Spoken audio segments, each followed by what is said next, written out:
Entry ఇచ్చినప్పుడు ఏమనిపించింది industry గురించి? న్యూ ఫీల్డ్ సార్, అంటే ఎవ్రీథింగ్ వాజ్ లైక్ న్యూ అంతే. నాకు వన్ అంటే అడ్వాంటేజ్ మనం సస్టైన్ అవ్వగలము అనే కాన్ఫిడెన్స్. భయం ఎవ్రీడే, ఈ రోజుకి ఉంది నాకు ఆ భయం. అది అంటే మనం ఆ ఇండస్ట్రీ నువ్వు ఎవ్రీడే నువ్వు వచ్చేసావు, నాకు అన్ని తెలుసు అనుకున్న రోజు నీ work is done. You cannot think like that. So నాకు ఇప్పటికీ if I go for my costume ట్రయల్స్కి వెళ్తున్నప్పుడు నాకు ఆ భయం ఉంటుంది పొద్దున్న. ఇప్పుడు ఏంటి ఎవరినో వాళ్ళు చెప్తారు, ఏం చేయాలి. That feeling he's never stopped for me and I don't want it to stop also.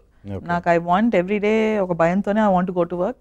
I want అది ఏ వర్క్ అయినా కూడా ఆ టేకెన్ ఫర్ గ్రాంటెడ్ యాటిట్యూడ్ అయితే నాకు ఇష్టం లేదు అని వద్దు కూడా. I want work hard. So ఎవరన్నా మీ చేసిన వర్క్కి నో అన్న సందర్భాలు చాలా సార్లు ఏమన్నా అని ఎక్స్పెక్ట్ కూడా చేయకూడదు, అది అందరూ ఎస్ చెప్తారని. So I think that is where your communication skills are, that నీకు అర్థం చేసుకోగలగాలి. ఇప్పుడు ఎవరైనా నో చెప్తే అది వాట్ ఆర్ దే ఎక్స్పెక్టింగ్, దాన్ని ఎలా చేయొచ్చు. కానీ the rate of people who said no చాలా తక్కువ, ఐ మీన్ పర్సంటేజ్ చాలా తక్కువ.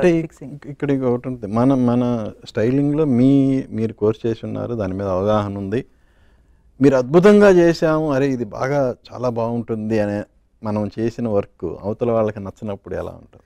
నచ్చదు సార్ చాలాసార్లు. మనకి అంతెందుకు మా ఇంట్లో అమ్మకి నచ్చదు చాలాసార్లు. ఇంకా ఇలా అలా ఉంటాయి, నువ్వు ప్రతి ఒక్కరికి నచ్చాలని రూల్ కూడా లేదు, అలా ఉండకపోతేనే బెటర్. అండ్ ఈ ఎండ్ ఆఫ్ ద మనకి ఇప్పుడు ఇన్స్టాగ్రామ్ ఓపెన్ చేస్తే కామెంట్లు 100 మంది గుడ్ థింగ్స్ ఉంటాయి, ఒక బ్యాడ్ కామెంట్ ఉంటుంది, అదే పట్టుకొని కూర్చుంటాం మనం టెక్నికల్గా. అదే హ్యూమన్ మైండ్ సైకాలజీ. అండ్ నాకు when somebody tells one good thing, సొసైటీలో నెగిటివ్ యాటిట్యూడ్ అనేది పెరిగిపోతుంది. సో నాకు somehow I నెగెట్ చేసుకోవాలి, డిఫరెన్షియేట్ చేసుకోగలుగుతాను నేను అది. సో నాకు ఎవరైనా ఇప్పుడు నా బాగాలేదు అంటే వాళ్ళు కూడా నాకు ఆ ప్రోడక్ట్ బెటర్ ఉండాలని చెప్తున్నారు, వాళ్ళ పర్సనల్ థింగ్ కాదు కదా. If director has a problem with నాకు ఈ కలర్ వద్దు, నాకు ఇది వద్దు, నేను ఇది కాదు కదా అనింది అంటే వాళ్ళు నా పని బాగాలేదని చెప్పట్లేదు, వాళ్ళు అనుకున్నది రావట్లేదు, వాళ్ళ problem is that. So you have to look at it like that.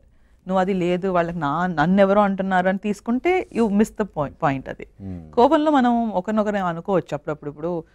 ఇప్పుడు today I'm seeing in my self కదా, నేను మా ఏడీలతో అంటూనే ఉంటాను, నేను కోపంలో అరిచేస్తున్నాను ఈ మధ్య, కానీ I feel so bad and I talk to them, I apologise immediately. నేను మొన్న కూడా was telling I want to make sure I never lose my patience అనేది. I want to learn, I want to practise that.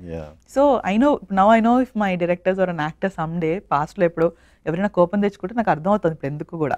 Because వాళ్ళు ఉండే స్పేసెస్లోంచి ఎవరెవరు ఏ పర్స్పెక్టివ్లో ఆలోచిస్తున్నారో మనం ఆలోచించగలగాలి, అంతే. Learning curve, ఇంకా నేర్చుకుంటున్నాం. అంటే జనరల్గా ఒక క్యారెక్టర్ సంబంధించి మన కాస్ట్యూమ్స్ కానీ స్టైలింగ్ కానీ చేయాలంటే పర్టికులర్గా ఆ క్యారెక్టర్ యొక్క నైజం, అలాగే ఆ సమకాలీన అంటే పీరియడ్, కరెక్ట్. సో ఇవన్నీ మనం దృష్టిలో పెట్టుకోవాలి కదా. Correct, very much. మనకి కథ సో కాస్ట్యూమ్స్ అనేది ప్రీ ప్రొడక్షన్లోనే అవుతుంది సార్ మెయిన్గా. ఫస్ట్ అనేది మన డైరెక్టర్ పిలిచి ఒక కథ నరేట్ చేసిన తర్వాత we come back with reference points వేసుకొని వస్తాం. రెఫరెన్స్ పాయింట్స్ వేసుకొని వీ పుట్ ఒక పవర్ పాయింట్ ప్రజెంటేషన్స్ అవి చేసుకొచ్చి we sit with them, we talk about it.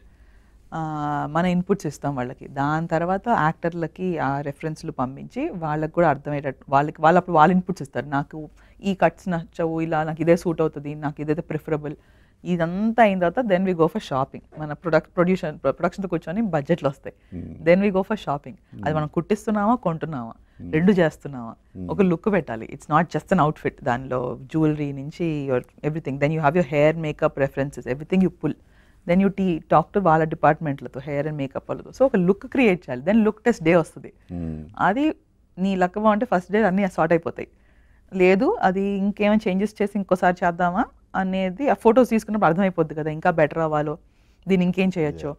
So అంత ప్రాసెస్ జరిగిన తర్వాత then we go shop for the full film. ఇప్పుడు రఫ్గా 50 లుక్లు ఉన్నాయనుకోండి, 50 చేంజ్లు సీన్ ప్రకారంగా, అది ఎలాంటి సీన్, ఆ సీన్లో ఏం వేస్తే బాగుంటుంది, ఒక డిస్కషన్ పెట్టుకొని వి షాప్ అకార్డింగ్ టు దట్.